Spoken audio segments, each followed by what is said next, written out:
Bonjour, c'est Jules Lavie pour Code Source, le podcast d'actualité du Parisien.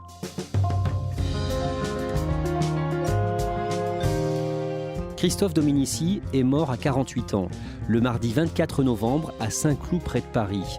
Un témoin l'a vu faire une chute d'une dizaine de mètres, mais le 2 décembre, jour de publication de ce podcast, il était encore trop tôt pour parler avec certitude de suicide ou d'un accident. L'ancien rugbyman devenu commentateur et entrepreneur était marié, il avait 2 filles, souvent qualifié de sympathique, attachant. Christophe Dominici n'a pas été épargné, mais il a aussi connu des joies immenses. Christophe Dominici a pris le ballon, il va passer, c'est français, essai de Christophe Dominici, c'est un génie. Avec nous dans Code Source aujourd'hui, 2 journalistes du service des sports du Parisien qui ont connu Christophe Dominici, Olivier François et Laurent Perrin.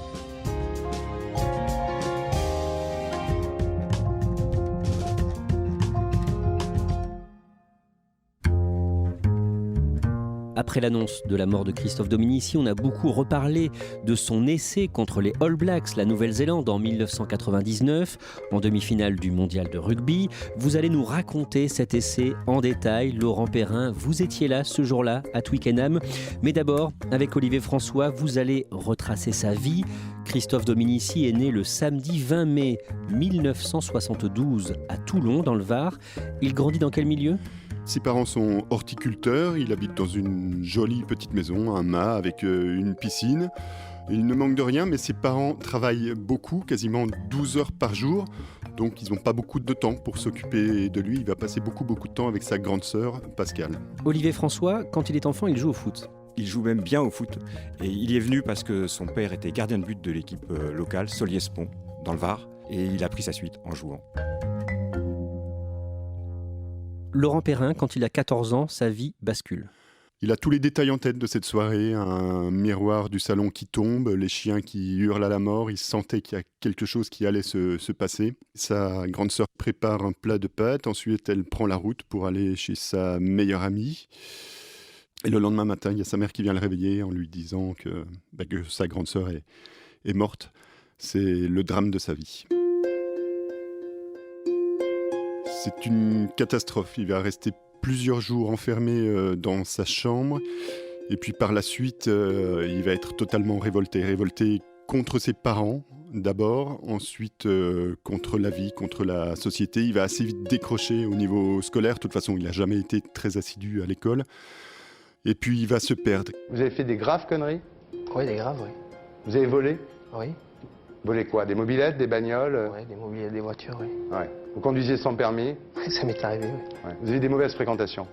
Bon, je ne sais pas si on peut appeler ça mauvaise, mais j'avais des copains qui faisaient ce genre de choses.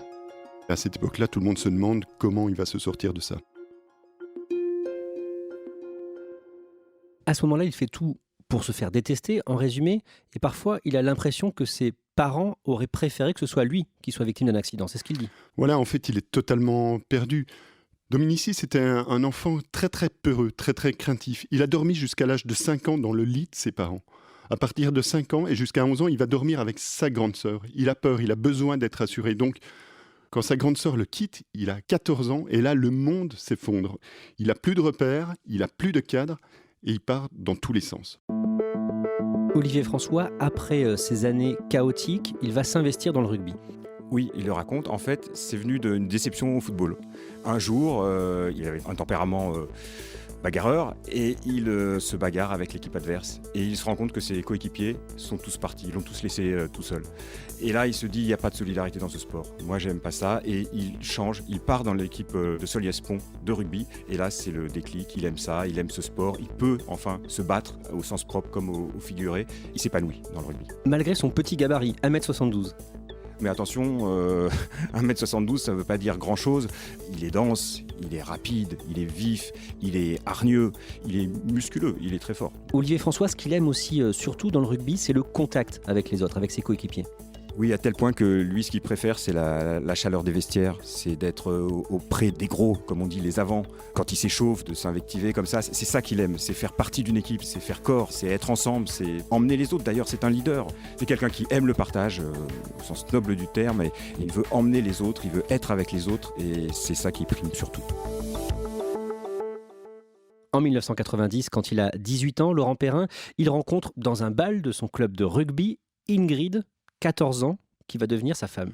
En fait, avec Ingrid, c'est un amour d'adolescence, de jeune adulte. Ils sont fous amoureux l'un de l'autre. Mais Dominici, qui a perdu sa grande sœur, a très peur de perdre sa femme. Donc il va la surprotéger, il va être très très macho avec elle. Et ça va être une relation particulièrement toxique pour la jeune femme. En 1993, il est recruté par le club de Toulon.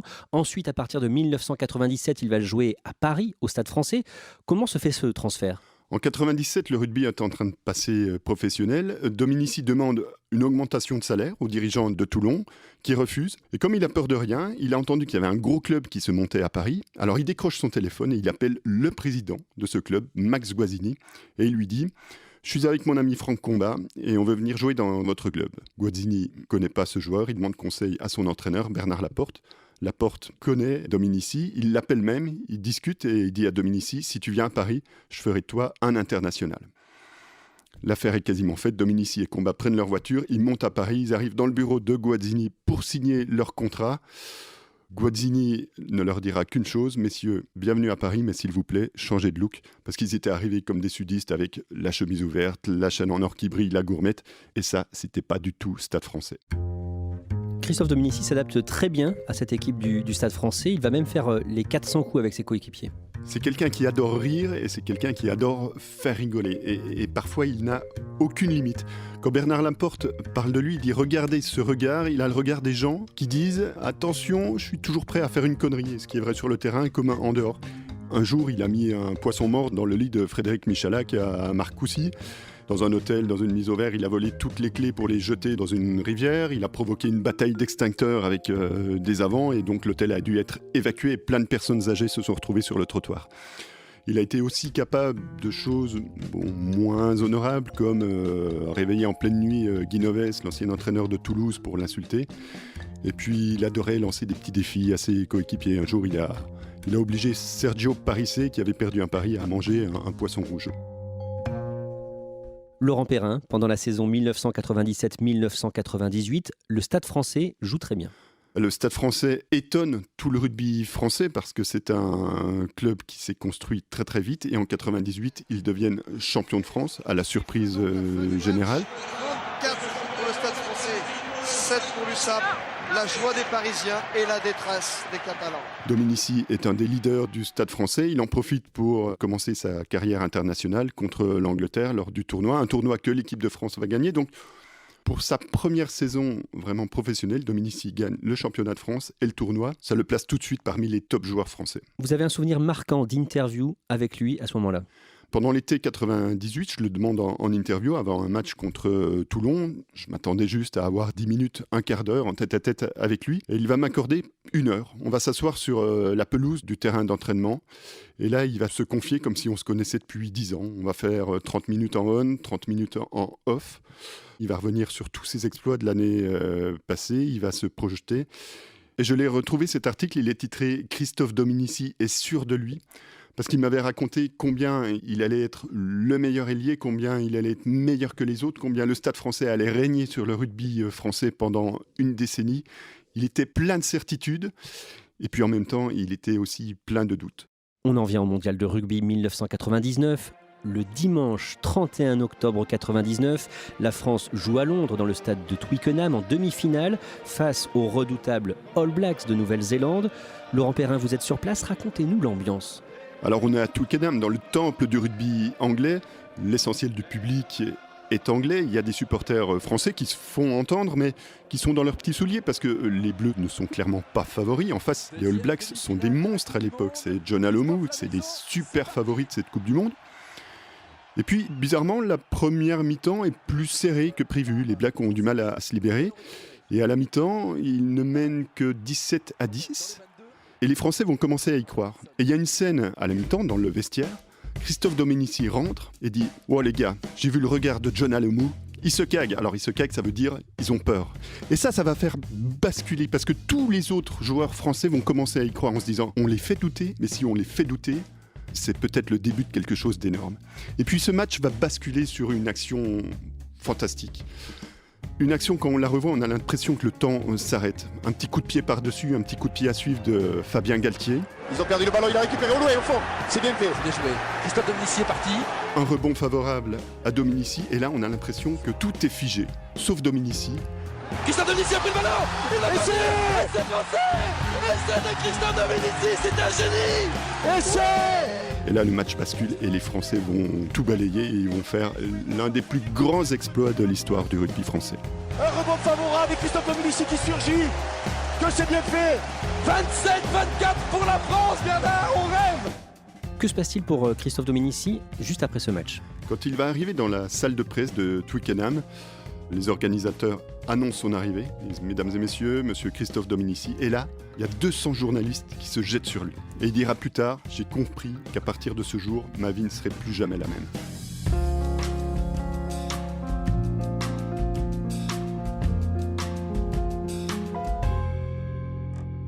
Le 15 de France s'inclinera en finale face à l'Australie, mais ça restera un très bon mondial pour les Français.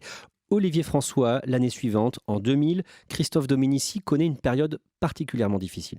Oui, une période très difficile, marquée par des malheurs. Il perd d'abord l'un de ses amis proches, c'est l'été 2000, et quelques mois plus tard, à l'automne, c'est sa femme Ingrid qui le quitte. Et là, c'est très difficile pour lui, il a beaucoup de mal à s'en remettre. Il fait une dépression très violente. Oui, d'autant qu'il le racontera plus tard, il s'est laissé emporter par un tourbillon médiatique qui l'a fatigué. Il n'arrivait plus à dormir, il ne trouvait plus le sommeil.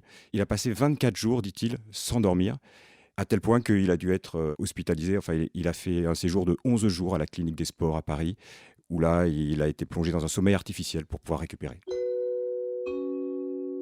Laurent Perrin, il va réussir à revenir au plus haut niveau. En février 2001, par exemple, dans une interview au Parisien, il dit, je cite, « Je veux devenir l'un des meilleurs joueurs au monde ».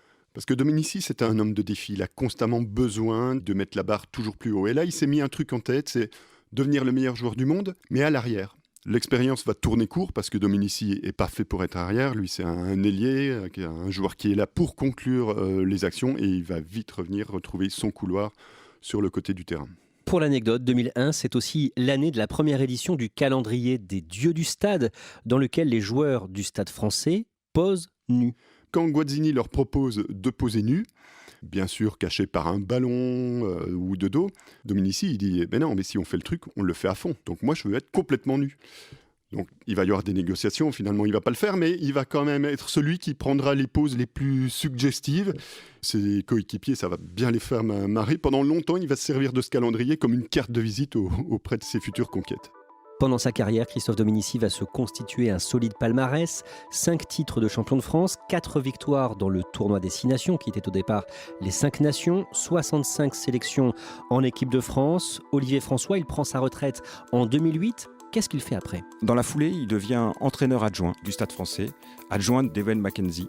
Ça durera qu'un an parce que le coach se fera limoger et lui il arrête. Mais après il se diversifie, il fait des tas de choses. On va le voir dans des émissions de télévision comme Danse avec les stars sur TF1. Il va tourner un téléfilm. Il devient aussi consultant. Il commente les matchs du 15 de France sur la chaîne L'Équipe, sur RTL. Il produit du vin aussi, il se diversifie, il fait des tas de choses, c'est un boulimique d'activités, il est partout. Son entreprise de vin est assez importante. Elle est importante, il a un vignoble de 130 hectares dans l'Hérault, il a 25 salariés, c'est une entreprise qui va bien. Au niveau personnel, il s'est remis en couple et avec sa compagne Loretta, ils ont 2 filles, Chiara et Mia, mais c'est une relation très passionnelle. Oui, c'est un couple passionnel, c'est une relation faite de hauts et de bas, de disputes et de réconciliations, mais c'est un couple qui dure. Concernant ses affaires, à partir de février 2020, il a une idée, un projet qui va lui tenir à cœur, racheter le club de rugby de Béziers. Il fait la rencontre d'un investisseur émirati qui est prêt non seulement à investir dans le vin, mais aussi à racheter le club de Béziers qui est en difficulté financière. Dominici le rencontre. Il le raconte, en 1 heure il m'a séduit, et ça y est c'est parti. Il rencontre le maire de Béziers, Robert Ménard, tout semble aller comme sur des roulettes, et là il va passer ses jours et ses nuits à téléphoner, à contacter des joueurs, des entraîneurs, pour venir encadrer une équipe faite de stars de l'hémisphère sud. Il y passe vraiment un temps fou, et il y dépense une énergie folle. Malheureusement, les garanties financières mettent du temps à arriver, et le projet va être calé. Le mardi 23 juin, il vient d'apprendre que ce n'est pas son projet de reprise qui est retenu.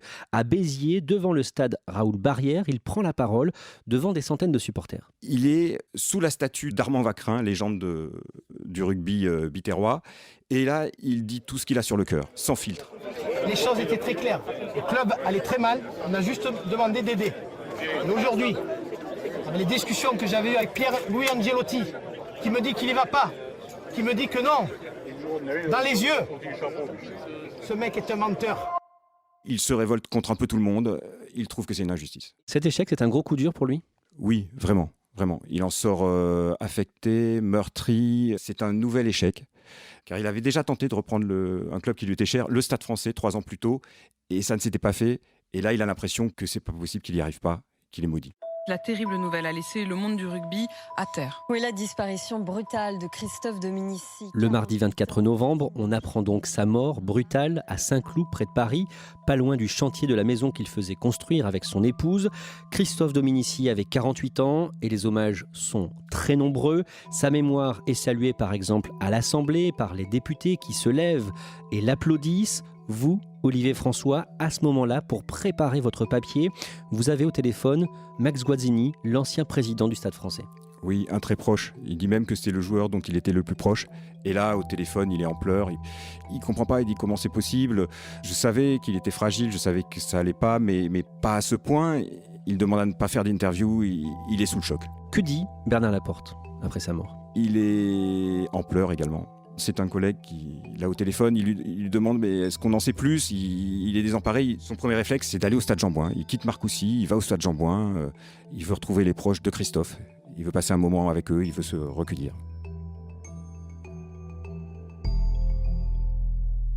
Olivier François, vous l'avez interrogé à de nombreuses reprises. Qu'est-ce que vous avez ressenti en travaillant sur sa mort ? Ça a été difficile parce que c'est quelqu'un que j'avais régulièrement au téléphone, que je croisais évidemment autour des matchs. Et surtout, c'est quelqu'un qui ne laisse personne indifférent. C'est quelqu'un qui marquait et qui était attachant, très attachant. Mais tout de suite, il faut se mettre à dresser son portrait, il faut aller vite. Et donc, on fait une sorte de blocage et on se met dans le travail. Et c'est après que les souvenirs reviennent. Et c'était quelqu'un vraiment d'attachant avec lequel on pouvait nouer une véritable relation. Laurent Perrin ? C'était quelqu'un qui était foncièrement tourné vers les autres, toujours prêt à aider. L'ancien spécialiste rugby du Parisien qui s'appelait Bertrand Bourgeot, son fils a été victime d'un accident, il est paraplégique. Et à partir de cet accident, Dominici a toujours été là pour aider son fils. Il l'appelait à chaque anniversaire.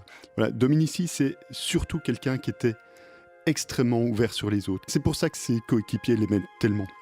C'était vraiment quelqu'un qui avait l'esprit collectif. Pour tous ceux qui ont eu la chance de le croiser une fois dans leur vie, c'est quelqu'un qui marque, qu'on n'oublie jamais.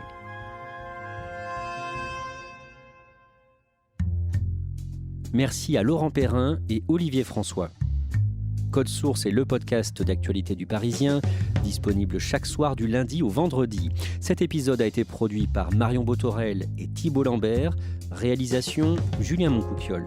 Si vous aimez Code Source, n'hésitez pas à en parler sur les réseaux ou à vos amis, à laisser des petites étoiles sur votre application de podcast préférée comme Apple Podcast. N'oubliez pas de vous abonner pour ne rater aucun épisode et puis vous pouvez nous écrire directement codesource@leparisien.fr.